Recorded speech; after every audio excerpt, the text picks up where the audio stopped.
Welcome to another story made by Oracle 1. The city of Venice in the 1700s was a web of secrets. Whispers carried along serpentine canals and masked smiles that hid more than they revealed. Amidst the labyrinthine waterways, commerce, and revelry, the gondoliers were more than mere boatmen.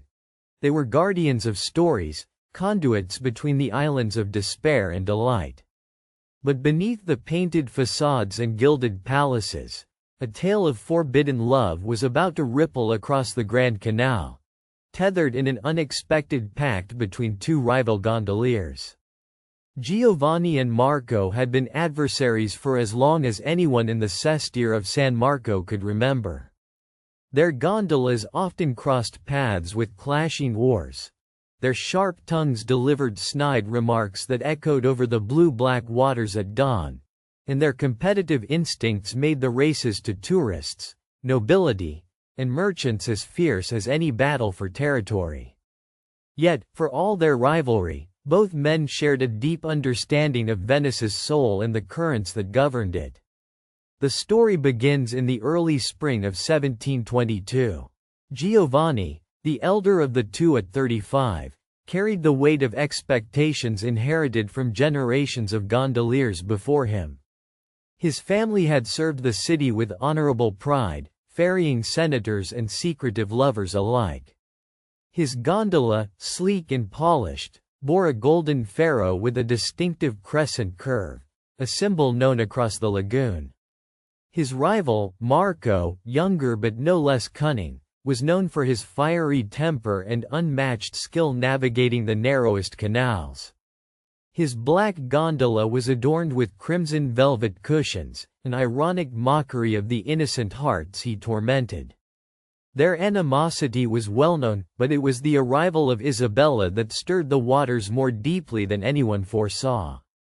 Isabella was the daughter of a wealthy merchant from the eastern Mediterranean, newly settled in Venice after her father had cemented lucrative trade deals. Her grace was legendary in the piazzas, and her beauty was spoken about in hushed tones over cups of espresso and beneath the flickering lights of candlelit dinners.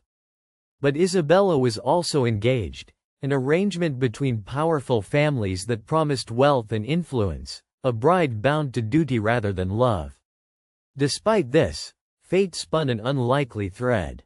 One late evening, as Giovanni's gondola glided silently beneath the Bridge of Sighs, he glimpsed Isabella leaning out of a window, the faint scent of jasmine drifting in the humid air. Their eyes met, a moment charged with unspoken longing before the shadowy presence of two guards forced the window shut. The incident might have passed unnoticed, but for Giovanni, it became a fixation. Meanwhile, Marco had seen the same scene from a rival gondola anchored in the adjacent canal. He, too, was captivated by Isabella, but his motives diverged sharply. While Giovanni's interest simmered with the gentleness of a hidden flame, Marco's was ablaze driven by jealousy and ambition. To possess Isabella was to stake a claim that went beyond romantic desire. It was a power play in a city where alliances could crumble like fragile Venetian glass. The growing attention from both men placed Isabella in a perilous position. Her family, wary of disgruntled suitors and the delicate balance of Venetian politics, maintained a tight grip on her whereabouts and movements. Yet, the pulse of forbidden attraction beat strongest when she found solace in the canals under the moonlight, where the city's mask slipped away and true feelings could surface. It was on one such night that the two rivals crossed paths under the dim glow of gas lamps near the Rialto market. Isabella had slipped away, disguised in a simple cloak, her footsteps echoing softly on the stones. Both gondoliers confronted each other, words sharp and tensions high, until she appeared between them, her voice silencing the quarrel. "I cannot live a life dictated by plans I had no hand in making," Isabella said, her eyes pleading and fierce. "Yet my love is not yours to contest. I have loved a man outside these cities and fears. He is a merchant's apprentice, a man of little means but a wealthier heart. Giovanni and Marco exchanged wary glances. For both, this revelation twisted their desires hardest. Here was a love neither had envisioned, a secret tender and fragile amid the oppressive structures of tradition and power. A fragile peace descended when Marco, to Giovanni's astonishment, proposed a pact. If we cannot have her, then we must protect what love she holds. Venice is no place for fools who dare love beyond their station.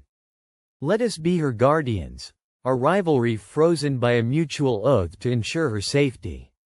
Giovanni hesitated. For years, Marco had been his adversary, his every move countered and challenged. Yet now, beneath the mask of enmity, he perceived a shared humanity. He nodded slowly. And so the Gondola Pact was born, not forged in friendship but in respect and solemn duty. Each man took turns ferrying Isabella and her secret lover through hidden canals and secluded inlets, evading her family's watchful eyes and the city's whispers. The gondolas moved silently, shadows among shadows, weaving a tapestry of protection crafted from oar strokes and whispered alerts. Their lives grew entwined, rivals now allies, bound by a cause that transcended pride.